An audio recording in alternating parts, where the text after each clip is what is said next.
The murder rate in America surged by 11% this year, the highest jump in half a century.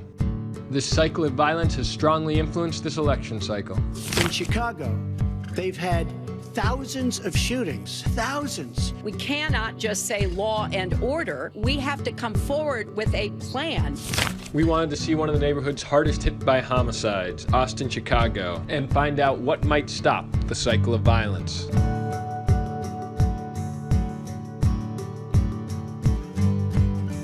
So you have a nickname in the neighborhood? The Prince of Austin. The Prince of Austin. Yeah.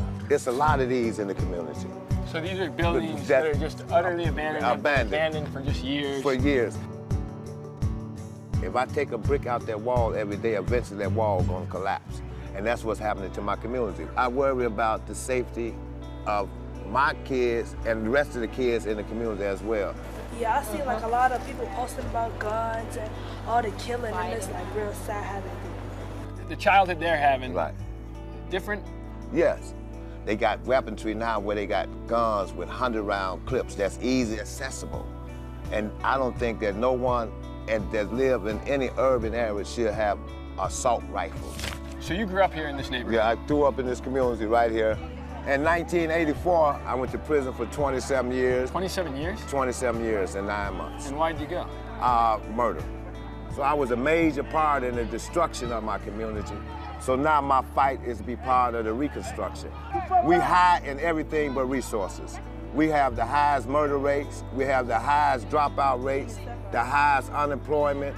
Poverty is the root to all of this here in this community. But there's one extraordinary program that's trying to change it.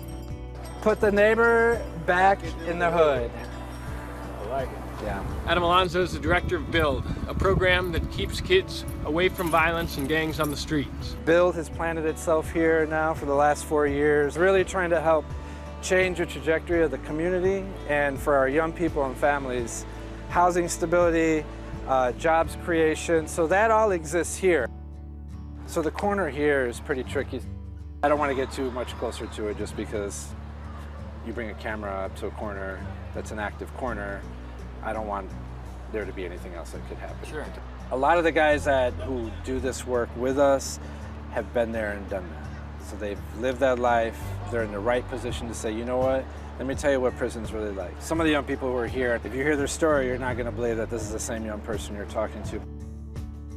Before I came here, I was in the gang, I ain't gonna lie, like, selling drugs, all that. Like, I ain't want to listen to nobody. And then, like, soon I came here, like, all that changed. And a lot of times, like, say if a youth has been living here since he's been 10 years old and he's grown up in the neighborhood, a lot of times the gang is here just because that's what he's been around and what he will associate himself with. Yeah. And if the candidates were here, what would you tell them? There's too many people down. That's why I moved out, because I don't want to die personally, you feel me? That's why I moved out. My cousin's funeral, he just got shot up.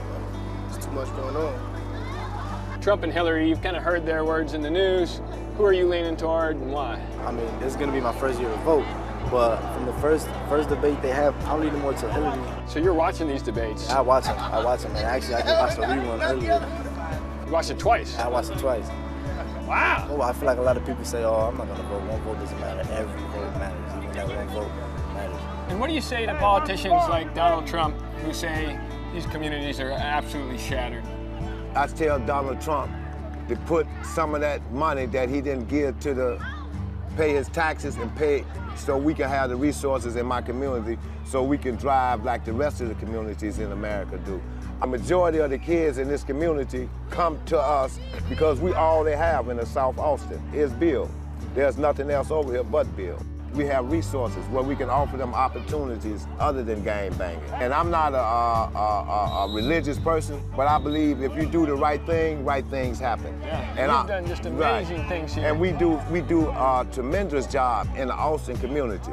I mean, I'm from this community, so I can say wholeheartedly that BUILD has been a godsend to us in Austin.